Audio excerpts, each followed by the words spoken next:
Mwiriwe neza.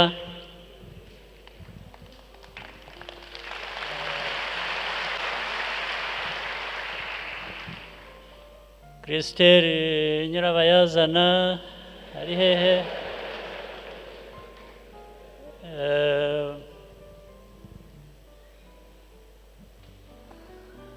Icyambere reka nakire nshimire nsuhuze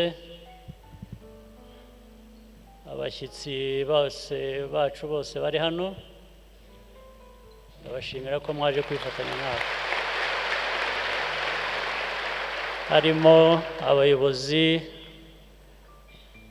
b'imitwe yindi ya politiki dufatanije mu kubaka igihugu cyacu.